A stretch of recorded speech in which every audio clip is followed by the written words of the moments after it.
I'm your one and only Center back on another live stream, back with another reaction video. Today we're gonna be reacting to some important gossip, excuse me, from the South African government. What's happening? I don't know, but it's in regards to the English. It doesn't creators like myself, so let's see what they have to say. South African influencers are in trouble. We've all seen creators on our FYPs showing off PR packages, free trips and brand deals, and most of them weren't paying tax on any of it. Now SARS has finally noticed and they are coming for it. Everything from sneakers to luxury travel is now being counted as income, and some influencers like Lasizwe have made statements clearly showing that they are not happy. I'm Ona and I make weekly videos about things that happen in South Africa. If that's your thing, make sure you subscribe and join the community. All right, now content creation in South Africa is growing fast, with many influencers making money through brand deals and online partnerships. But now, the South African Revenue Service is warning influencers to make sure that their tax affairs are in order. On the 5th of September, SARS confirmed that influencers are now their own taxpayer segment. That means TikTokers, YouTubers, and Instagrammers are officially grouped with freelancers and anyone else who earns money. Basically, if you're making money from content, you're paying tax. And here's the thing, these aren't even... Bro. We're making our own money, bro. Because the government failed to provide us with jobs. Now they wanna tax us, bro. Bro. Yes. But either way, YouTubers were always taxed, if I'm not mistaken. Apparently YouTubers were always taxed. But your TikTokers and your your influencers on Instagram, those people were not taxed. The new rules.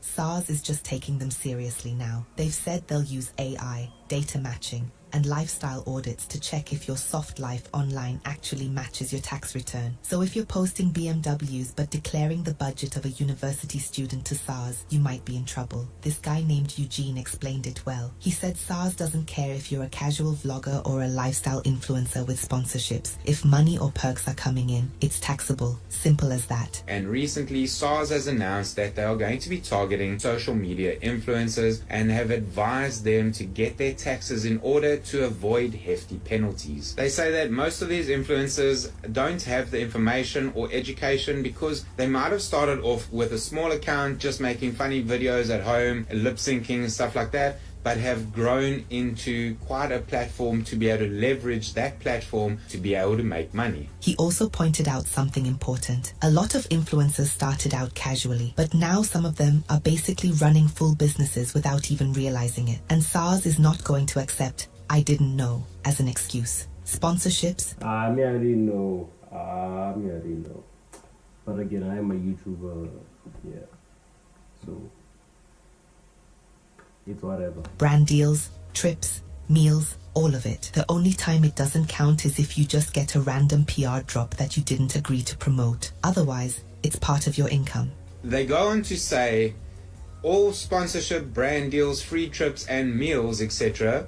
all form part of your gross income, and that must be declared into your annual income. So one of the things they say here, that if someone receives a gadget, unboxes it, talks about it, but is not contracted to do that, doesn't have to declare it. But anyone that has a contract or agreement in place, they need to declare that as an income. Even posting about your free date night could still land you in trouble, because as soon as you post something you received from a brand, it is part of the job. It's about to get hectic. Another thing that they do mention here is if you visit a restaurant, write a review about it, or stay in a luxury hotel somewhere and you share your experiences on a travel page, this is an exchange of benefits and is seen as an additional income. Where things get oh my gosh, bro.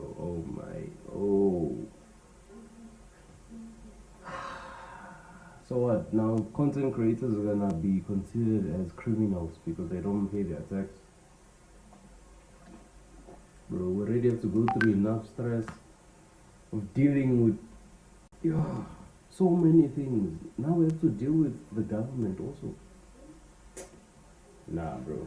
The government don't want nobody winning, bro. SE is trade exchanges. A lady on Metro FM explained that influencers don't always get cash. Sometimes it's products, but SARS still sees that as income. SARS is cracking down on influencer income in a 513 billion rand tax hunt, stating that freebies are in fact not free. Because it's such an interesting conversation, right? As influencers, you don't always get paid in monetary value. True. Some things are trade exchanges. Yeah. It seems that you might have to declare The trade those exchange as well and pay for that. I don't know. But By the way, if you're enjoying the video, please click the like button. It really helps the channel and tell Yeah, shout out to Honor Talks, man. Make sure you all subscribe to Honor Talks. Make sure you subscribe to me because I'm providing you with the latest news. YouTube to show this video to more people. Anyways, Tebow Touch even joked about delivering a box of KFC straight to SARS because KFC sent it to him. And one of the other hosts had to correct him. SARS doesn't want your groceries, they want the value. She also said that if brands give you extras outside of the contract, like headphones or sneakers, those also need to be declared. I just signed a bit. That is madness. That is madness. Those can't be declared, bro. Might as well hide it. Might as well. We can't even do unboxing. Because now they're gonna think now we receive money to do unboxing. Nah, Chad, we cooked. Deal with a food company, so I'll take some drumstick and chicken wings to SARS. I'll deliver the food. That's not how it works. No, I'll take the food. I'll take it. Touch, they're not saying you must bring back your chicken or whatever the case may be. They're saying portion. they're saying the value of whatever that is that you've been given, whether it's a power bank, a cell phone, you need to declare that as income, right? If you go to a restaurant and you do a trade exchange and the restaurant meal was worth 800 Rand, they're looking at that as taxable income. And so they're saying you are no longer now adding to the economy in that way. So we need to get all these freebies in. So for example, you get a camera. You were going to purchase that camera. There was going to be VAT that was going to be extracted from that camera and so on and so forth. So that's kind of like where they're coming from. They're saying you are essentially a freelancer that is getting items that can be regarded as income because income is not necessarily always monetary or cash. And honestly, guys, if you think about it, that part might actually help influencers. If brands know that the gifts they send get taxed, maybe they'll stop handing out exposure deals and start paying smaller content creators properly. So now the question is... Oh, exactly. But this news is not out to everybody though. So as long as the other people can still remain oblivious, then it's all good. Basically, we didn't see anything. is how is the entire industry going to change based on that? brands tend to want to gift people things hoping they'll post versus actually paying There it people is. properly. So it could also work out in favor of influencers where it's the sense that if you want me to do anything for you, you have to pay me the value because I have to pay SARS. The deputy CEO from the Institute of Taxation added a different angle. She said influencers not declaring income is unfair to everyone else who pays tax. And she reminded creators that SARS can track international income too. So even if you're cashing YouTube checks from the US, SARS still wants their cut. But creators themselves aren't all convinced this is fair. Zandri Van Zyl said the trade exchange rule is dividing influencers. Some think it's the right move, but others say it's holding the industry back. South Africa's creator economy isn't nearly as strong as in the US or Europe. So when brands pay you with products instead of money, that already slows growth. And now, those same freebies are being taxed. How are you supposed to pay your landlord with a PR goodie bag? Let's talk about the SARS-sized elephant in the room. This is specifically for creators. Some creators are really happy that this is a thing because they would love for people to stop onboarding trade exchanges. Others don't share the sentiment and are obviously worried. I know that a lot of people bash them, and if you don't understand why, let me break it down for you. Trade exchange is essentially where a brand gives you product in exchange for you to do content for them. Now, while most bigger creators don't onboard trade exchanges anymore, smaller creators do because it's a way of earning a little bit of street cred add to your so-called creator resume to get to paid brand deals. Now, where it becomes a little bit tricky is when you have a brand who can afford to pay creators, but because they're trying to save costs like every other company in the world, they would prefer not. This brand has two creators in front of them. Let's say that they're both on the same engagement and same following rate. They reach out to creator A who says, yeah, I'll do it for free, fantastic. They reach out to creator B who knows what they're worth and says, unfortunately, I'm going to charge you a fee for this because it's actual work and this is their income. Who do you think the brand is going to go with? yeah, creator A because they're doing it. Exactly. I mean, of course, the small creators always can accept anything and everything as long as it promotes growth. Of course, with those that know their value, they're gonna. I mean, you know your value, so charge extra, all that stuff. But dang, you're gonna have to lower down your standards now. It's either you lower down your standards or you move out the country. Because if you declare that you now live somewhere else, I mean, SARS can no longer tax you now because you don't live in that country anymore. You know what I'm saying? Free, right? Someone in the comments said, imagine, the government doesn't even make an effort to create jobs, but wants a cut from people's hustles. And honestly, that's true. It feels unfair when young people create opportunities for themselves in a struggling economy, only for the government to swoop in without actually helping grow that space. Another person said, they don't even have a creators fund for influencers, but they want to tax their money. In countries like the US, platforms, and sometimes even governments support creators with funding. But here, creators are expected to carry the burden alone and then still share with Cyril. Someone else asked, what about the taxi industry? Is SARS taxing them? Another one said, start by taxing the taxis first. They are also making billions. The taxi industry...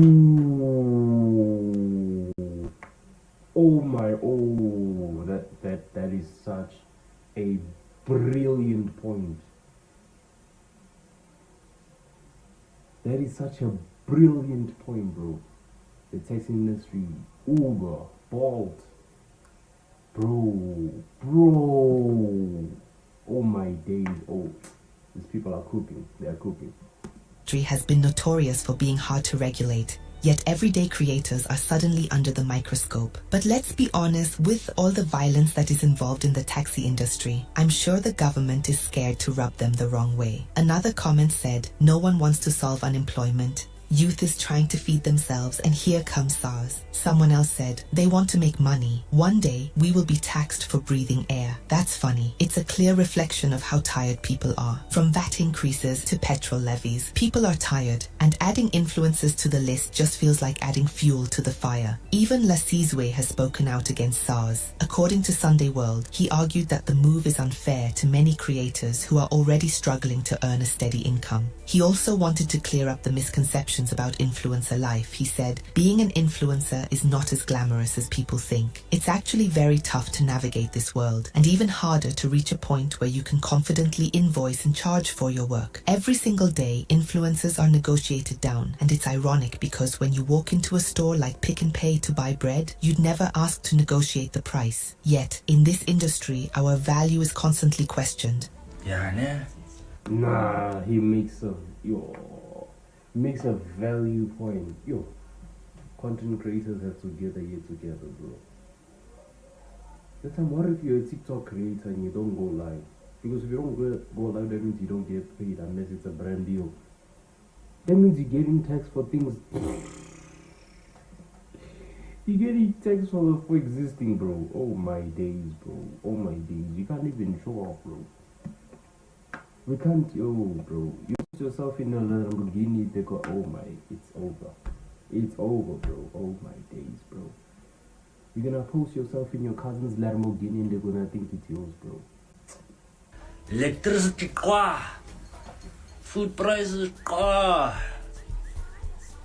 influencer take, everything's just going dog. Here's where I stand. Influencers should be paying tax because at the end of the day, if you're earning, you're in the same boat as everyone else who works. But at the same time, it does feel a little unfair. The government hasn't created the jobs. It hasn't supported the industry in the way countries like the US or Europe do. Most of these creators built their platforms with zero government support. They found a way to make money in a country where youth unemployment is sitting at terrifying levels. And just when they start up something for themselves, SARS shows up to chow a piece of the cake. So while I get why influencers need to pay tax, I also get why many feel like they're being punished for simply surviving and creating opportunities in an economy that's already against them. But that just means we need to escape the country. No other way. Escape the country or continue with corruption. What else can we do, bro? What else can we do, bro? If you try to work freaking 9 to 5, you tax for it. You tax for bro. Oh. Yeah, but that's South Africa. Hi. Anyways, chat, make sure you like, comment, share, and subscribe. Road to 1,000 subscribers. Road to 1,000 subscribers. Make sure you share this to your mother, to your father, to your dogs, to your cats, to your aunties, to your cousins, to your friends, and to whoever, your partner, your girlfriend. I hope she doesn't cheat on you by watching my content. I'm joking. But anywho, make sure you like, comment, share, and subscribe, and as always, I'm out.